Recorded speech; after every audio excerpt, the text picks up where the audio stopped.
Hello student, let discuss about class 10 physics. We are going to discuss, आज हम लोग discuss करने वाले हैं क्वेश्चन समतल दर्पण द्वारा बने प्रतिबिंब की विशेषता है ना। अगर अक्सर ये क्वेश्चन क्या होता है एग्जाम में पूछे जाते हैं, और जब भी ये क्वेश्चन एग्जाम में आए तो आप इसका आंसर कैसे लिखेंगे? समतल दर्पण द्वारा बने प्रतिबिंब की विशेषताएं निम्नलिखित है, और नंबर वाइज करके इसको लिखेंगे। देखिए चलिए इसको विशेषता जाने क्या क्या होती है। सपोज मान लीजिए कोई एक समतल दर्पण हम क्या कर रहे हैं, यहाँ पर क्रिएट कर रहे हैं। कोई ये क्या है, समतल दर्पण है। सपोज मान लिया हम लोग अक्सर हमारे घर में जो होता है ना, मिरर शीशा जो होता है वो समतल दर्पण ही होता है। अगर आप इसमें मेरा फेस देखते हैं ना, तो फेस जब भी देखते हैं ना, आप देखिएगा ना ऐसे करके, तो सबसे बड़ी विशेषता ये होती है, ये पास और भी परिवर्तन को दिखाता है। अगर आप ऐसे खड़े हैं, आपके हाथ लेफ्ट को राइट दिखाता है, राइट को लेफ्ट दिखाता है, तो ये क्या करता है, पास और भी परिवर्तन को दिखाता है। दूसरी विशेषता ये है कि ये हमेशा इमेज क्या होता है, सीधा बनाता है। जैसे हम जैसे खड़ा है वैसे सीधा दिखाता है, ऐसा नहीं कि मतलब उल्टा करके दिखाता है। हमेशा ये क्या बनाता है, ये इमेज सीधा बनाता है। दूसरा विशेषता ये है। तीसरा विशेषता ये है, अगर आप वस्तु को जितना ही दूरी पर इससे रखेंगे ना, उतना ही पीछे इसका इमेज बनता है। अगर आप वस्तु को इससे जितना दूर पर रखते हैं उतना ही पीछे इसका इमेज बनता है। तीसरी विशेषता है। चौथी विशेषता ये है कि अगर वस्तु जितना बड़ा होगा उतना ही बड़ा इमेज बनाएगा, जितना छोटा होगा उतना ही छोटा इमेज बनाएगा, यानी जो भी वस्तु के आकार का ही इमेज बनाता है। और पांचवा इसकी विशेषता ये है कि जब ये प्रतिबिंब बनाता है तो हमेशा क्या करता है, आभासी बनाता है ना, जिसे पर्दे पर नहीं उतारा जाएगा। आभासी का है या काल्पनिक का है, तो इसे पर्दे पर नहीं उतारा जाएगा। चलिए इसको वन बाई वन करके लिखा जाए। तो समतल दर्पण की सबसे बड़ी विशेषता क्या होती है कि वस्तु जितना बड़ा होगा उतना ही बड़ा इमेज बनाएगा। तो यानी वस्तु के बराबर, ये वस्तु के बराबर ये क्या करता है, इमेज बनाता है। अगर वस्तु जितना बड़ा होगा उतना ही बड़ा इमेज बनाएगा, ये नहीं कि छोटा करके बड़ा करके बनाएगा। सबसे बड़ी विशेषता ये है। दूसरी इसकी विशेषता ये होती है, अगर आप इस वस्तु को इस दर्पण से जितना दूर पर रखेंगे, सपोज मान लीजिए क्या एक दर्पण है, इस वस्तु को अगर इस दर्पण से जितना दूर पर रखेंगे, ये जितना डिस्टेंस होगा ना उतना ही पीछे इसका इमेज बनाता है। यानी तो दूसरा विशेषता क्या है जी, कि मतलब वस्तु जितना दूर होता है, दर्पण से वस्तु जितना दूर होता है उतना ही दर्पण के पीछे इसका इमेज बनता है। यानी वस्तु दर्पण से जितना दूर होगा ना, जितना दूर होगा उतना ही पीछे इसका क्या होगा, पीछे उसका इमेज बनता है। यानी दर्पण ये है, ये वस्तु ये है, यहाँ पर जितना डिस्टेंस है ना, इस वस्तु का इमेज भी उतना पीछे उतना ही बनता है। ये दूसरी विशेषता है। तीसरी विशेषता ये होती है, अगर ये क्या करता है, ये लेटरल इन्वर्सन को दिखाता है ना। यानी अगर सपोर्टेड अपना फेस इसमें देख रहे हैं, तो ये अगर आप अपने खुद ही देखते हैं फेस, तो इसमें क्या करता है, आपको लेफ्ट राइट हैंड को क्या करता है, लेफ्ट दिखाता है, लेफ्ट को राइट दिखाता है। यानी ये पार्श्व विपरिवर्तन को दिखाता है, ये पार्श्व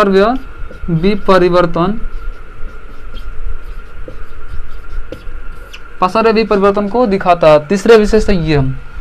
चौथा विशेषता इसकी, चौथा विशेषता क्या होती है कि ये इसका हमेशा इसमें वस्तु के मतलब इसमें हमेशा जो इमेज बनता है एकदम सीधा बनता है। तो इसमें इमेज कैसा बनता है, क्योंकि हम जैसे खड़े हैं वैसे दिखाएगा। ऐसा नहीं कि मेरा सर को नीचे कर दे, पैर को ऊपर कर दे, ऐसा नहीं, उल्टा कभी नहीं दिखाता, हमेशा सीधा दिखाता है। तो जो इमेज बनता है हमेशा वो सीधा बनता है।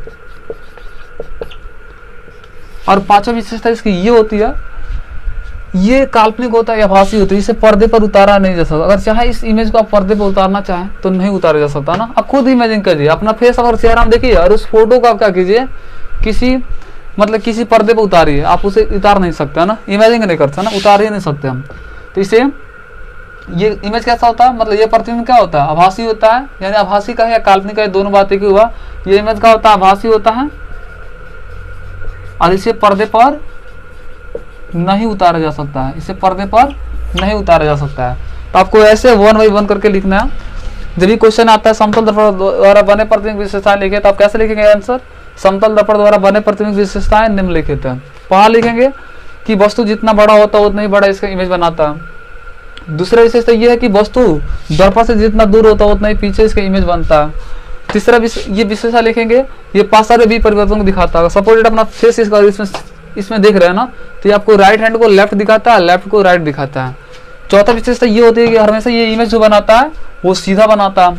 और पांचवा विशेषता ये होती है कि जो इसमें इमेज बनता है वो आभासी होता है, यानी काल्पनिक होता है, और इसे अगर चाहे पर्दे पर उतारना तो ये पॉसिबल नहीं है। Please pause the video to note it down. चलिए हम समतल दर्पण की जो भी प्रॉपर्टीज पढ़ रहे हैं उस पर एक क्वेश्चन किया जाए ना। क्वेश्चन क्या बोल रहा है, एक समतल दर्पण के सामने 15 सेंटीमीटर की दूरी पर, जैसे सपोज मान लीजिए इमेजिन कीजिए ये क्या समतल दर्पण है, ये क्या समतल दर्पण है।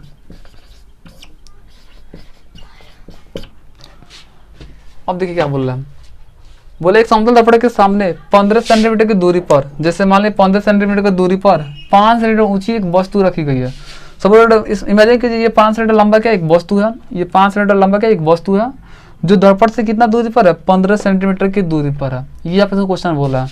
क्वेश्चन बोला है कि दर्पण से समतल दर्पण सामने 15 सेंटीमीटर की दूरी पर एक 5 सेंटीमीटर ऊंचाई का वस्तु है। अब देखिए क्या बोला, समतल दर्पण द्वारा बने प्रतिबिंब की प्रकृति क्या होगी, यानी इसके द्वारा जो इमेज बनेगा कैसा होगा। हम लोग जानते हैं जो इमेज बनता है समतल दर्पण द्वारा कैसा बनता है, वो आभासी होता है यानी काल्पनिक होता है। यानी इमेज जो बनता है क्या होता है, आभासी होता है, यानी इसे काल्पनिक भी बोलते हैं। आभासी यानी काल्पनिक बनता है। और देखिए क्या बोला, तो प्रतिबिंब की प्रकृति क्या होगी, आभासी इमेज बनेगा। अब बोला प्रतिबिंब का आकार कितना होगा। अभी हम लोग समतल दर्पण पढ़े, समतल दर्पण की विशेषता क्या होती है कि वस्तु जितना बड़ा होगा उतना ही बड़ा इसकी इमेज बनेगी। तो वस्तु कितना बड़ा है, 5 सेंटीमीटर मतलब ऊंची है, तो इसका इमेज कितना बनेगा, तो इसके इमेज भी बनेगा 5 सेंटीमीटर ही, यानी वस्तु के बराबर ही इमेज बनता है। और क्या बोला है, तथा प्रतिबिंब का स्थान ज्ञात करे, तो जो इसका इमेज बनेगा यहाँ से इसकी दूरी कितना 15 सेंटीमीटर है, तो इसका दर्पण के पीछे भी 15 सेंटीमीटर की दूरी पर ही बनेगा। तो दर्पण के पीछे इसका इमेज बनेगा कितना दूरी पर, दर्पण के पीछे 15 सेंटीमीटर की दूरी पर ही इमेज बनेगा। तो ये क्वेश्चन था ना, please for the reader to note it. Next topic पढ़ने वाले हैं दर्पण। अच्छा कोई पूछे दर्पण क्या है, तो इसका डेफिनेशन ये देंगे, वह चिकनी और चमकीली सतह जो प्रकाश के अधिकांश भाग को क्या करे, रिफ्लेक्ट कर दे, तो उसे क्या बोलते हैं, दर्पण बोलते हैं। आपसे कोई भी दर्पण की मतलब क्या डेफिनेशन पूछता है, देखिए दर्पण क्या करता है, प्रकाश का अधिकांश भाग को रिफ्लेक्ट करता है। सपोज मान लीजिए दर्पण है, तो ये क्या है, ये चिकना होगा तभी तो प्रकाश के मतलब अधिकांश भाग को रिफ्लेक्ट करेगा। तो क्या बोलेंगे, वह चिकनी और चमकीली सतह जो प्रकाश का अधिकांश भाग को क्या करे, रिफ्लेक्ट कर दे, दर्पण कहलाता है। दर्पण 3 प्रकार के होते हैं। दर्पण कितने प्रकार होते हैं, 3 प्रकार के होते हैं। पहला होता है समतल दर्पण। पहला क्या होता है, समतल दर्पण, जिसे हम लोग अंग्रेजी में बोलते हैं क्या, प्लेन मिरर। दूसरा होता है गोलीय दर्पण,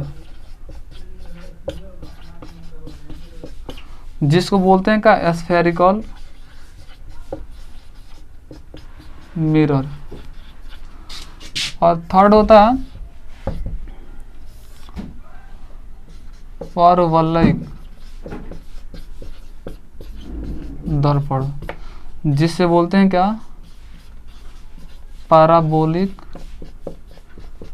मिरर। हाँ देखिए आपसे कोई पूछे दर्पण क्या है, तो दर्पण डेफिनेशन क्या देंगे, वह चिकनी और चमकीली सतह जो प्रकाश का अधिकांश भाग को क्या करे, रिफ्लेक्ट कर दे, दर्पण कहलाता है।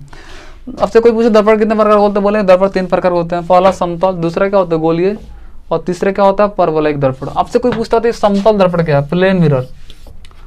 तो समतल दर्पण यानी देखिए जैसा नाम वैसा काम। सम मतलब क्या होता है, बराबर।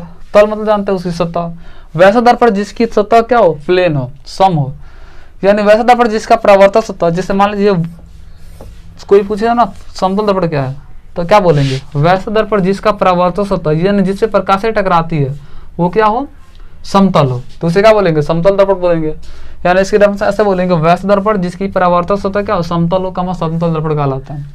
और कोई पूछे गोलीय दर्पण, तो कैसे बोलेंगे, वैसा दर्पण जिसका परावर्तक सतह क्या हो, जैसे ये परावर्तक सतह है ना जी, ये इधर रंजित किया हुआ है ना, तो ये परावर्तक सतह है, तो ये क्या है, ये परावर्तक सतह है।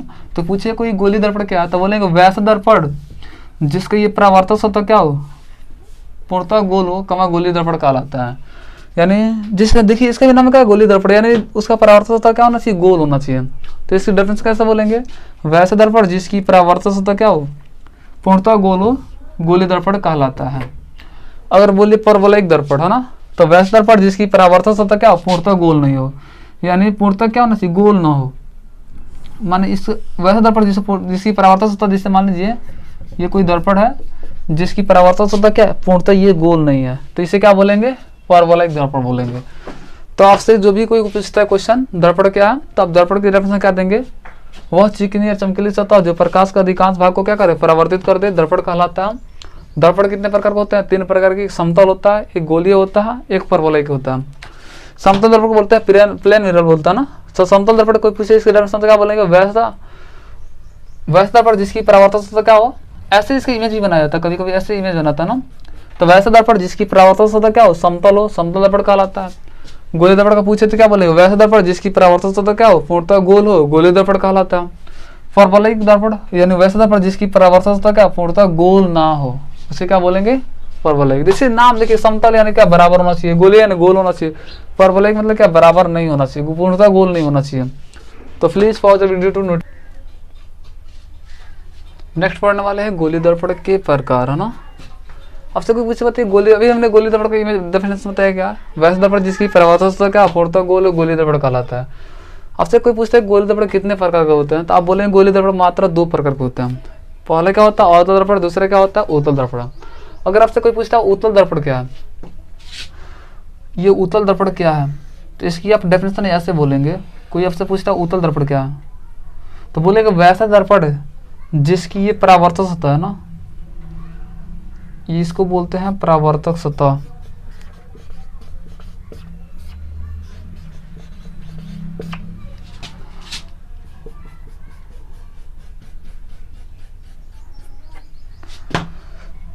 ये कलई किया भाग है ना, कलई किया हुआ भाग। अगर आपसे कोई पूछता है ये अवतल दर्पण क्या है, ये अवतल दर्पण है ना, आपसे कोई इसकी डेफिनेशन पूछता है तो बोलेंगे क्या, कोई पूछे अवतल दर्पण की डेफिनेशन बताओ, तो बोलेंगे वैसा दर्पण जिसकी परावर्तक सतह क्या हुआ, देखिए धंसा हुआ है और उभरे हुए भाग पर क्या किया हुआ है, कलई किया गया, तो उसे क्या बोलेंगे, अवतल दर्पण बोलेंगे। आपसे जो भी कोई पूछता है ना अवतल दर्पण क्या, तो बोलेंगे वैसा दर्पण जिसकी ये परावर्तक सतह क्या हुआ, धंसा हुआ हो और उभरे हुए भाग पर क्या किया हो, कलई किया हुआ, तो उसे क्या बोलेंगे, उसे बोलेंगे अवतल दर्पण। अब से कोई पूछता है उत्तल दर्पण बताओ, तो देखिए उत्तल दर्पण क्या होता है, ये उत्तल दर्पण है ना, इस पे ये कलई किया हुआ भाग है ना, कलई किया हुआ भाग, और ये क्या है, इसकी परावर्तक सतह है, ये इसकी परावर्तक सतह है। तो आपसे कोई पूछता है उत्तल दर्पण क्या है, तो इसके डेफिनेशन ऐसे बोलेंगे वैसा दर्पण जिसकी परावर्तक सतह क्या हो, देखिए परावर्तक सतह क्या उठा हुआ दिखाई दे रहा, उठा हुआ ना, और धसे हुए जो भाग है ना उस पर क्या कलई किया गया हो ना, तो उसे क्या बोलते हैं, उसे उत्तल दर्पण बोलते हैं ना। तो उत्तल दर्पण के डेफिनेशन ऐसे बोलेंगे। इसमें अक्सर स्टूडेंट में क्या होता है, कंफ्यूजन होता है, किसका उठा हुआ बोलेंगे किसका धसा हुआ बोलेंगे ना, तो अब दिमाग ये लगेगा ना, इसमें उस से क्या होता है उठा हुआ ना, तो उत्तल दर्पण का जब भी डेफिनेशन पूछा ना तो ये दिमाग रहेगा ऊ से उठा हुआ ना, वैसा दर्पण जिसकी परावर्तक सतह क्या उठा हुआ हो और धसे हुए भाग पर कलई किया गया हो। जब ये क्लियर तो ये अपने आप क्लियर। अवतल का डेफिनेशन क्या बोलेंगे, वैसा दर्पण जिसकी परावर्तक सतह क्या हो, धसा हुआ हो और उभरे हुए भाग पर क्या कलई किया गया हो, तो उसे क्या बोलेंगे, अवतल दर्पण बोलेंगे। और उत्तल दर्पण की पहचान वैसा दर्पण जिसकी परावर्तक सतह क्या हो, उसे उठा हुआ हो और धसे हुए भाग पर कलई किया गया हो, तो उसे क्या बोलेंगे, उत्तल दर्पण बोलेंगे। Please pause the video.